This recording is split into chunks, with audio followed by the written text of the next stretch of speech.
The stars shone brightly through the observation deck of the UES horizon. Captain Daniel Warren stood with his hands clasped behind his back, watching the distant sun of Tau Ceti grow larger as they approached.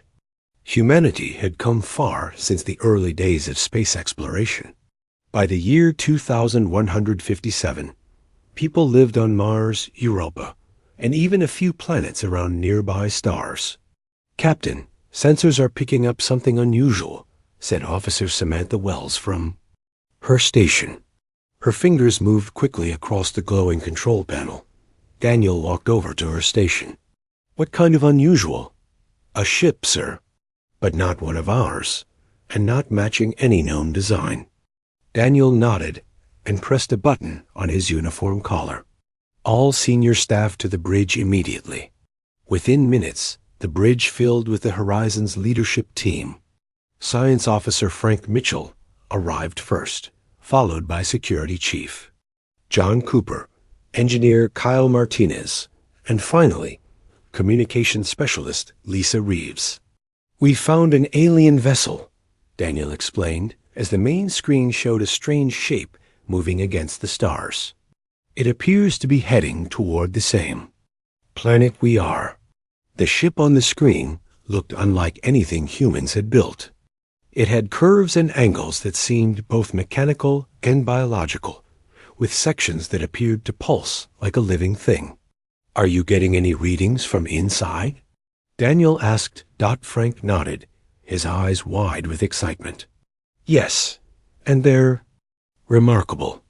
The beings aboard have muscle tissue about 5 times denser than human muscle. Their outer skin appears to be a natural armor, and their neural systems suggest high intelligence." "Can we talk to them?" Daniel turned to Lisa. She was already working at her station. "I'm setting up first contact protocols now. The computer is analyzing what might be communication signals coming from their ship." The bridge crew watched in tense silence as Lisa worked. After 20 minutes, she looked up with a smile. "I think we can establish basic communication. The translation won't be perfect, but it should work for simple concepts." "Open a channel," Daniel ordered. The main screen flickered, and an image appeared that made several crew members gasp. The alien was tall, with powerful limbs covered in plate-like gray-green skin. Its head featured 4 eyes positioned for maximum vision coverage, and a mouth filled with teeth that looked designed for tearing tough materials. "I am Supreme Hunter Grix Thiel of the Krovalax Empire," the alien said, its words translated into slightly mechanical-sounding English. "Identify yourselves, space travelers." Daniel stepped forward. "I am Captain Daniel Warren of the United Earth Space Command vessel Horizon. We come in peace for exploration and scientific research." The alien made a sound that might have been laughter. Peace? Exploration? Such soft concepts from such soft beings. "We Krovalax come from a world you would find impossible. Triple your gravity, air that would burn your lungs, and temperatures that swing from boiling to freezing in a single-day cycle." Frank whispered to Daniel, "They're from a Deathworld, an environment so harsh we would need significant protection to survive even briefly." Grixthal continued, "For 500 of your years, we have explored space. Every species we have met has become part of our empire. None could stand against us, for we are the galaxy's strongest Deathworld species." Daniel maintained his composure. "We have no quarrel with you. Perhaps we can share information and resources." Grixthal's 4 eyes blinked in sequence. "No quarrel?" "No. You simply have not yet understood your place. You will surrender your ship and provide coordinates to your homeworld. Your species will serve the Krovalax." "I'm afraid I can't do that," Daniel replied firmly. "Humans do not surrender to threats."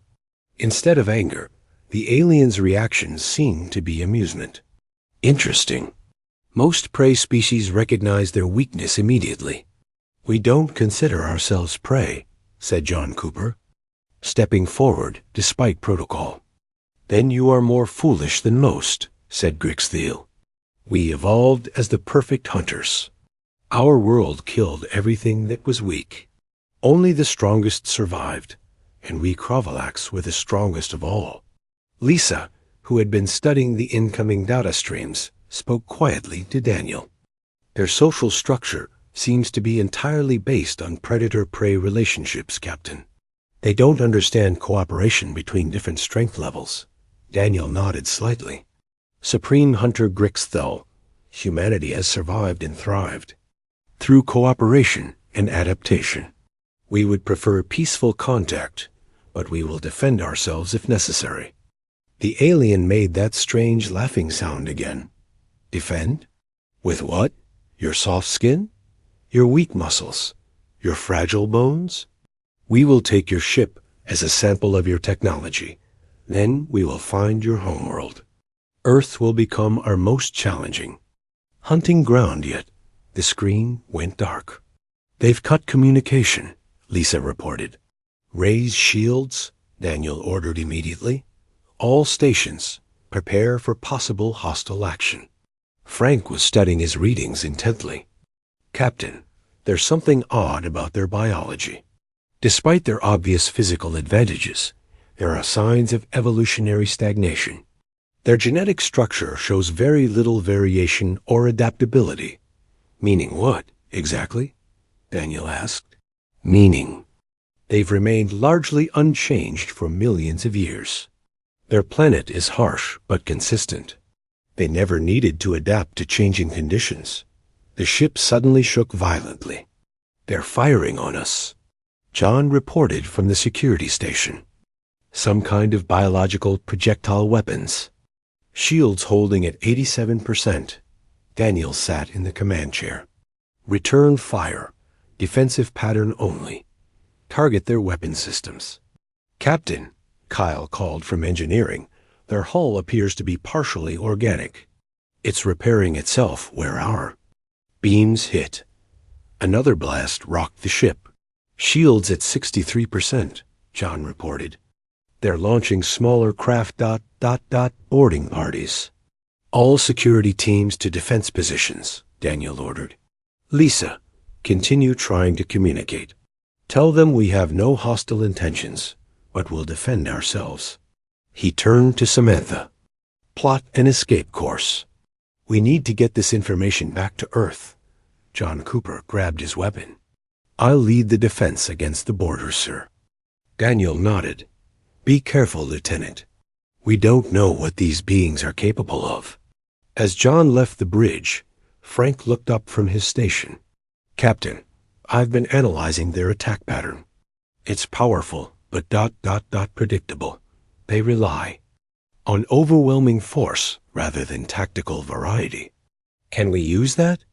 Daniel asked. Samantha spoke up. "I think so, sir. Their ship is larger and stronger, but ours is more maneuverable. If we execute a series of unpredictable course changes, we might confuse their targeting systems." "Do it," Daniel ordered. The ship shuddered again as another blast hit them. Through the ship's internal communication system, they heard the sounds of fighting as security teams engaged the Kravalax borders. "This is Cooper," John's voice came through, sounding strained. "They're incredibly strong, but they seem surprised by our energy weapons. We're holding them off for now." Daniel turned to Kyle. "Can you modify our shields based on their attack patterns?" Kyle was already working on it. "Yes, sir. If I adjust the frequencies, we might be able to reduce the effectiveness of their weapons." As the battle continued, the humans aboard the Horizon did what humans had always done best. They adapted. They worked together, and they found creative solutions to survive. The Kravalax, for the first time in their long history of conquest, found themselves facing a species that refused to follow the rules of predator and prey. And in the silence of space, the first chapter of an unexpected story began to unfold. Lieutenant John Cooper pressed his back against the corridor wall as a stream of acid splashed past him. The Kravalax boarding party had breached the ship on deck 3, They were even more terrifying up close than they had appeared on the screen. Hold. Positions. John ordered his security team through his communicator. Remember your training. Don't try to match their strength. A Kravalax warrior rounded the corner, its massive frame filling the corridor. It wore armor that seemed to be mix of technology and natural plating. In its hands was a weapon that fired hardened biological projectiles at incredible speeds. Coordinated fire, pattern Baker. John commanded. 4 security officers fired their energy weapons simultaneously from different positions. The Kravalax roared as the beams hit it from multiple angles. It staggered, but didn't fall. Again. John shouted. The second volley brought the alien to its knees. John had never seen a living thing absorb so much damage and still remain conscious. Containment team, move in, he ordered. 2 officers approached with specialized restraints, but the Kravalax lunged forward with surprising speed, grabbing one officer by the arm. The human screamed as the alien's grip threatened to crush bone. John fired his weapon directly at the Kravalax's upper right eye. The alien released the officer immediately, howling in pain. Their eyes are vulnerable, John noted into his communicator for the entire security team to hear. Target the sensory organs. On the bridge, Captain Daniel Warren was coordinating the larger battle. The main view screen showed the massive Kravalax vessel firing another round of biological projectiles. Evasive maneuver Delta, Daniel ordered. Samantha's hands flew over the navigation controls. The horizon banked sharply, spinning on its axis in a way that made the artificial gravity generators strain to compensate. They're having trouble tracking us when we change direction quickly, Samantha reported. Their targeting systems seemed designed for more predictable prey. Frank was analyzing data coming in from all over the ship. The Kravalax appear confused by our tactics. Based on their communications that we've intercepted, they expected us to either flee in a straight line or attempt to overpower them directly. Neither of which would work, Daniel said grimly. Exactly, Frank agreed. They've evolved to be excellent pursuit predators and overwhelming force combatants. But they lack tactical flexibility.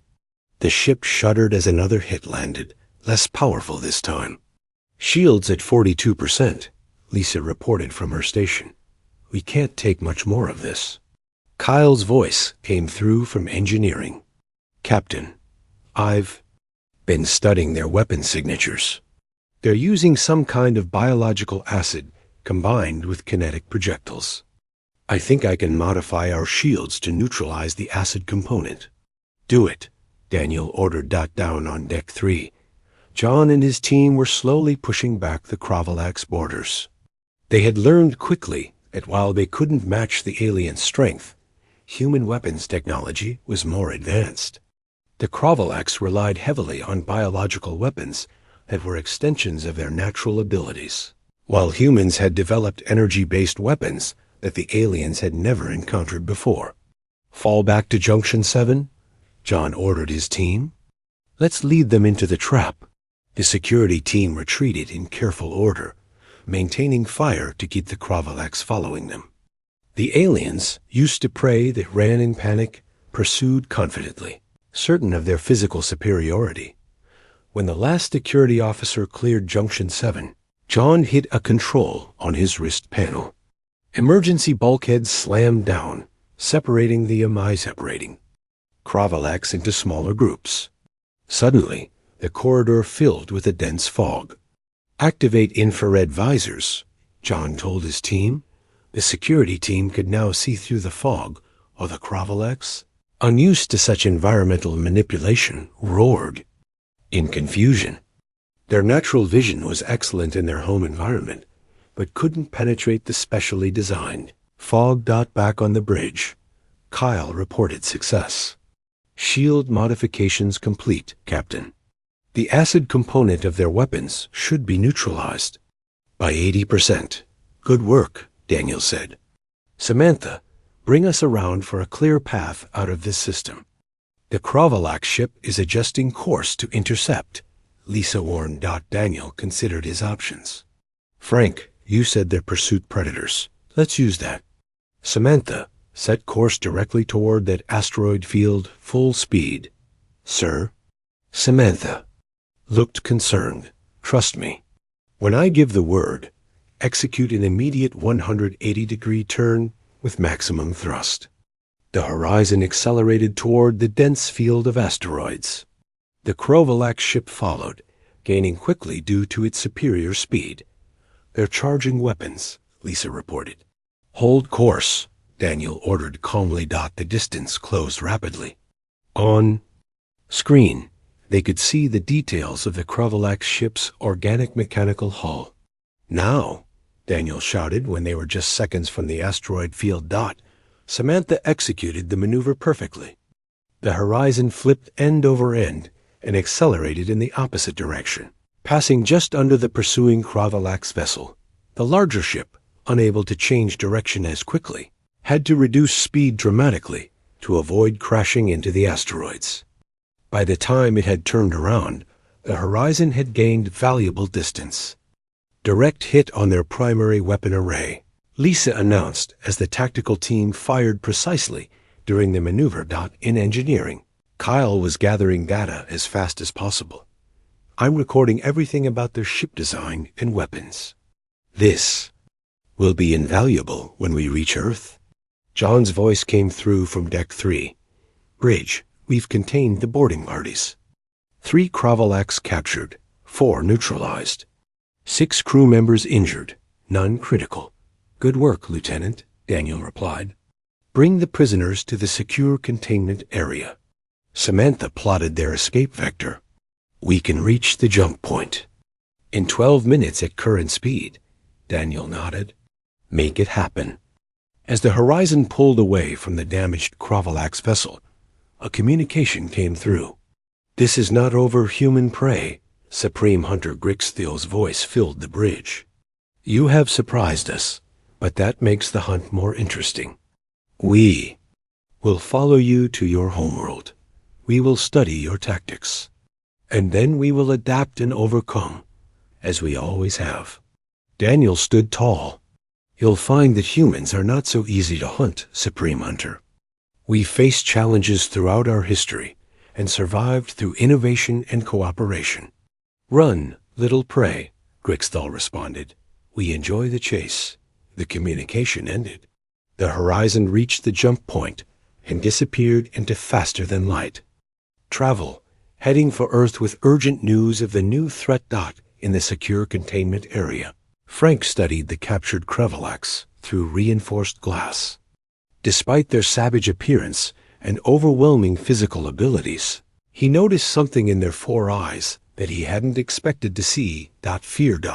For the first time in their history of conquest, the galaxy's strongest Deathworld species had met an opponent they didn't immediately understand. And that made humans dangerous in a way the Kravalax had never encountered before. The large meeting room at United Earth Space Command headquarters was filled with tense faces. Captain Daniel Warren had just finished presenting the data collected during the Horizon's encounter with the Kravalax. The room remained silent for several moments. Admiral Patricia Nelson, head of Earth Defense Command, finally stood up. She was a tall woman with short gray hair and eyes that had seen decades of service. So these aliens believe we're just another prey species for them to hunt, she said, her voice steady despite the gravity of the situation. Yes, Admiral, Daniel confirmed. And based on their physical capabilities, they have good reason to. Be confident. Screens around the room displayed images of the Kravalax and data about their biology. Their muscle density, natural armor, and sensory capabilities were far beyond human norms. Computer simulations suggest that in direct combat, one Kravalax warrior could defeat up to 15 trained human soldiers, said Dr. Andrew Carter, the lead xenobiologist assigned to the case. Murmurs of concern spread through the room. Then, we don't engage in direct combat, Admiral Nelson stated firmly. Captain Warren, your report indicates that despite their physical advantages, the Horizon managed to escape and even capture some of their boarding party. Daniel nodded. Yes, Admiral. The Kravalax are powerful, but they have weaknesses. They're used to overwhelming their enemies with physical strength. When we used unexpected tactics, they struggled to adapt. Dr. Carter stepped forward. I've been studying the captured Kravalax. Their biology shows some fascinating limitations. Their homeworld made them incredibly strong, but also limited their development in other ways. He touched a control panel, and new images appeared on the screens. They have poor heat regulation compared to humans. Their bodies evolved for a world with extreme temperature swings, so they simply endure temperature changes rather than efficiently regulating their internal temperature. Their vision, while excellent in their natural environment, has blind spots and struggles with certain light frequencies. And perhaps most importantly, their thinking is surprisingly rigid. General Richard Hayes of the Marine Corps leaned forward. Rigid how, exactly? They see everything through the lens of predator and prey, Dr. Carter explained. Their society, their technology, even their language reflects this binary view. They don't understand cooperation between beings of different strength levels. To them, the strong dominate and the weak serve or die. It's not just their cultural view, it's literally how their brains are structured. Engineer Olivia Martinez, who had been examining the Kravalax technology, joined the conversation. Their technology reflects the same pattern. It's impressive, but it hasn't changed much in centuries. They found what works and stuck with it. There's very little innovation. Admiral Nelson paced the room thinking. So we have a physically superior enemy with rigid thinking and limited adaptability. And we have 6 months before they reach Earth. 6 months based on the Kravalax ship's speed that we observed, Daniel confirmed. They sent a message before. We left their system. They're coming to claim Earth as a new hunting ground. Instead of fear, a determined look crossed Admiral Nelson's face. Then we have 6 months to prepare a welcome they won't expect. In the weeks that followed, Earth transformed. The threat of the Kravalax united humanity in ways that no internal crisis ever had. Every nation, corporation, and research institution focused on the coming conflict. Dr. Carter led a team studying the captured Kravalax. They worked day and night to understand everything about the aliens' biology. In a secure laboratory, he examined tissue samples under advanced microscopes. Look at this cellular structure, he told his team. Their muscles are incredibly dense, but they require massive amounts of energy to function. In prolonged combat, they might tire faster than we expected. Across the hall, Engineer Martinez was developing new defensive technology. The Kravalax evolved natural armor, so they never developed personal shields like we did, she explained to her team. Their weapons are designed to penetrate other natural defenses, not energy fields. She held up a new type of body armor. I based this on the mantis shrimp from Earth's oceans. It can absorb and disperse impact forces while remaining lightweight and flexible. Perfect for facing enemies with superior strength. In training facilities around the world, General Hayes implemented new combat strategies. Forget everything you know about conventional warfare, he told squadrons of soldiers. The Kravalax expect us to either stand and fight or run in a straight line. We'll do neither. He showed footage from the Horizon's encounter. Their pursuit predators with overwhelming strength. So we use environmental manipulation, sensory confusion, and coordinated attacks from multiple angles. Never engage them one-on-one. In space, Admiral Nelson oversaw the modification of Earth's defense fleet.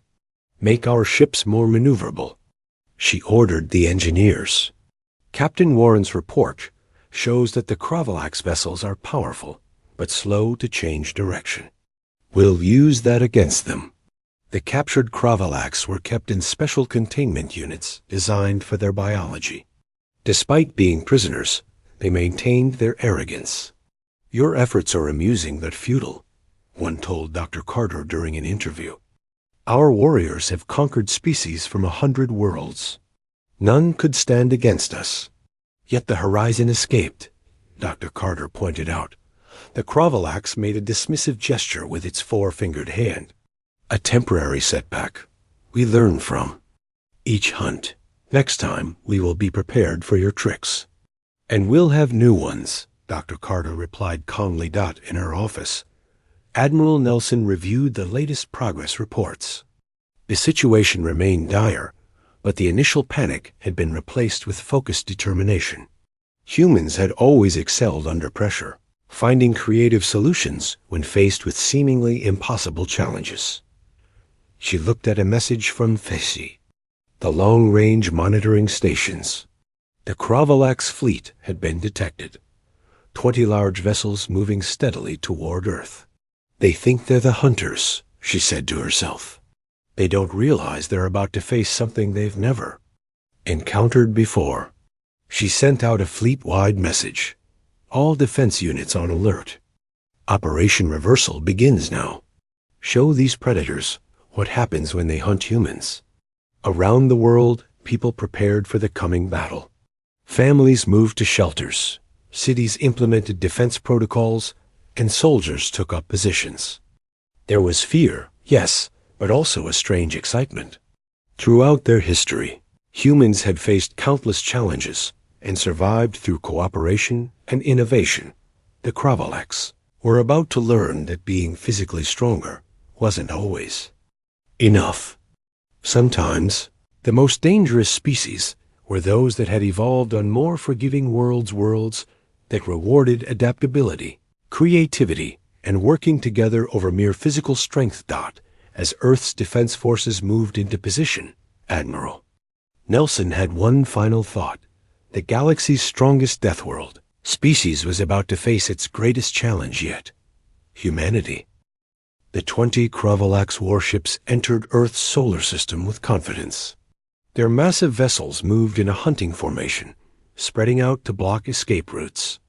Inside the lead ship, Supreme Hunter Grixthel addressed his warriors. "Today, we claim a new hunting ground," he told the thousands of eager Kravalax. "The humans are weak physically, but they have shown unexpected cleverness. This will make the hunt more satisfying when we crush them." The warriors roared their approval. Each of them wore battle armor that enhanced their already formidable strength. They had trained for this moment, studying the encounter with the human ship Horizon and developing counters to the tactics the humans had used. What they didn't expect was for humanity to have completely changed their approach. Admiral Lovra Wilson stood on the bridge of Earth's Defense Command Station. Unlike traditional military leaders, she didn't wear an elaborate uniform with medals.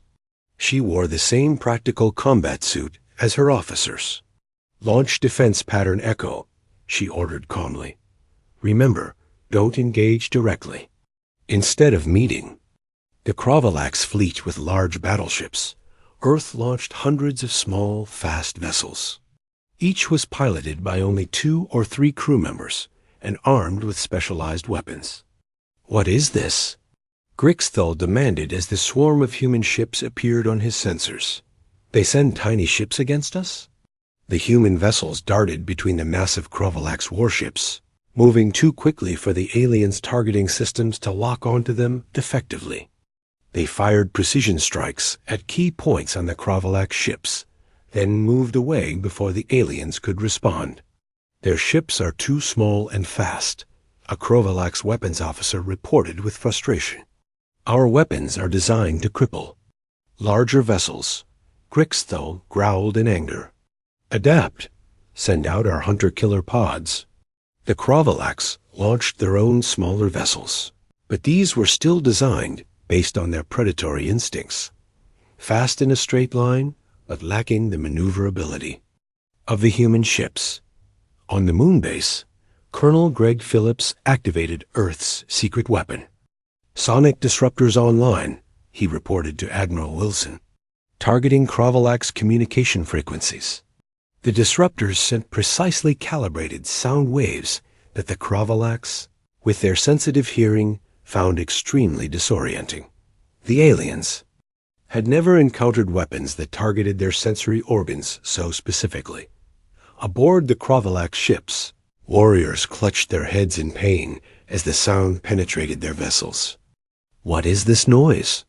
Grixthal roared, his own 4 eyes blinking rapidly in discomfort. "Some kind of sound weapon," his science officer replied. "It's affecting our neural pathways." Despite this advantage, the battle was far from over. The Kravalax were not the galaxy's strongest Deathworld species for nothing. They quickly began adapting, adjusting their internal ear structures to block the worst of the sonic attack. "Launch landing parties," Grixthal ordered. "If we cannot destroy them from space, we will hunt them on their own world." Kravalax landing craft broke through Earth's defense network and headed toward key locations on the planet. One group headed for the Amazon rainforest, where important human research facilities were located. Captain Michelle Rodriguez led the defense in this region.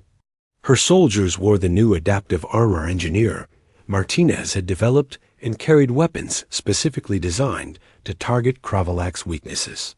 "Remember your training," she told her team as they tracked the incoming landing craft. "Use the environment. The rainforest has high humidity and dense vegetation. The Kravalax evolved on an arid world. This is our advantage." When the Kravalax warriors emerged from their landing craft, they immediately found the humid air uncomfortable. Their dense muscles generated enormous heat, and the moisture in the air prevented that heat from dissipating. "Spread out," the Kravalax commander ordered. "Find the humans and eliminate them." But the humans didn't confront them directly. Instead, Rodriguez's team used the dense forest to set traps and ambushes. They released specially developed compounds into the air that interfered with the Kravalax's sense of smell. They used the natural canopy to attack from above, where the aliens' vision was weakest. In major cities, civilian defense networks activated. In New York, Police Chief Alan Jackson coordinated with regular citizens who had been trained in emergency response. "They're trying to establish a hunting ground in Central Park," he told his team. "But we know every inch of this city." They don't. The civilian teams didn't fight the Kravalax directly. Instead, they led them into prepared areas where military units could target them effectively. They used their knowledge of subway tunnels, building layouts, and city systems to confuse and separate the alien hunting parties.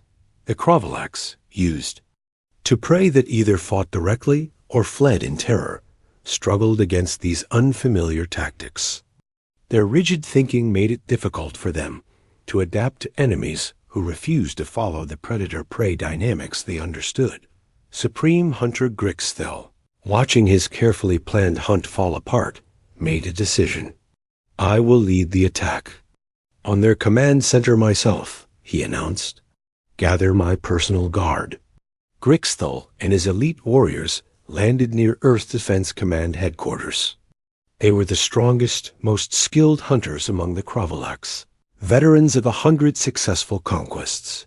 They were met by General Richard Hayes and a special unit equipped with every advantage human ingenuity could provide, the Soldiers' War.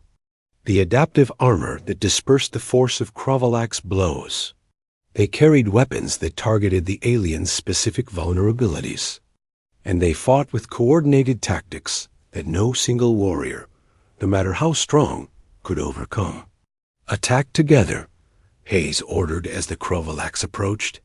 Teams of 5, rotating patterns. The Kravalax warriors charged forward, expecting to overwhelm the physically weaker humans with their superior strength and speed. Instead, they faced precisely coordinated teams that attacked from multiple angles, never allowing the Kravalax to bring their full strength to bear against any single opponent. Grixthal fought with all the skill and power that had made him supreme. Hunter, He was faster, stronger, and more durable than any human. But for the first time in his life, he found himself facing opponents who refused to fight on his terms. The human soldiers used environmental controls to raise the temperature. In the battle zone, knowing the Kravalax struggled with heat regulation. They deployed strobing lights that interfered with the aliens' vision. They attacked in patterns designed to confuse and disorient rather than directly challenge. Step by step, the Kravalax warriors were driven back. For the first time in their long history of conquest, they faced the possibility of defeat. "This cannot be," Grixthal said as he watched his warriors fall. "We are the strongest species in the galaxy." "Strength isn't everything," General Hayes replied as his soldiers surrounded the Supreme Hunter. "Adaptability matters more." In space, the battle was turning as well. The swarm tactics of the human fleet had taken a heavy toll on the Kravalax. Warships, unable to effectively target the smaller vessels, the alien ships had suffered significant damage. Admiral Wilson received reports from around the world. Everywhere, the same pattern was emerging. The Kravalax, for all their physical might, were being outmaneuvered by human ingenuity and cooperation. "The Supreme Hunter has been captured," came the report from General Hayes, requesting instructions. Wilson's response was immediate. "Bring him to the command center." It's time these hunters learned something new. The battle for Earth wasn't over, but for the first time since the Kravalax began their conquest of the galaxy, they were the ones being hunted. Supreme Hunter Grixthal sat across the table from the human leaders. His massive frame dwarfed the specially reinforced chair, and his 4 eyes constantly scanned the room, assessing threats and escape routes out of habit. Despite being a prisoner, he maintained his proud bearing. The neutral space station orbiting Earth had been chosen for this historic meeting. Admiral Patricia Nelson, Captain Daniel Warren, Dr. Andrew Carter, and UN Secretary-General Elizabeth Chun represented humanity. Grixthal had been allowed to bring 3 advisors, including a younger Kravalax scientist named Vexler. "Your species has surprised us," Grixthal began, his translated voice rumbling through the room. "No prey has ever repelled a full Kravalax hunting fleet before." "Perhaps that's because we never saw ourselves as prey," Admiral Nelson replied calmly. Secretary-General Chun spoke next. "Supreme Hunter, we did not want this conflict. Even now, after your attack, we seek understanding rather than continued fighting." Grixthal's upper eyes narrowed. "You seek understanding with the species that came to hunt you. Truly, humans are strange." Dr. Carter leaned forward. "We've studied your biology extensively. Your species evolved on a world with triple Earths: gravity, toxic atmosphere, and extreme temperatures. These conditions produced remarkable physical adaptations. We are the apex predators of the harshest world known to spacefaring species," Grixthal stated with pride. "This is why we have conquered every species we encountered. Until now. That's what interests us," Dr. Carter continued. "You classified Earth as a soft world because of its lower gravity and hospitable conditions. Yet these conditions produced a species that could defeat you. Why do you think that is?" For the first time, uncertainty flickered across Grixthal's face. "We have been discussing this question since our capture. It defies our understanding of natural law. The strong survive and dominate. The weak serve or perish." The younger Kravalax, Vexler, spoke up. "If I may, Supreme Hunter?" When Grixthal nodded, Vexler addressed the humans. "I believe we fundamentally misunderstood your species. We measured strength only in physical terms: muscle density, speed, endurance. By those measures, we are indeed superior. But there are other forms of strength," Captain Warren suggested. "Precisely," Vexler agreed. "Your adaptability, for instance.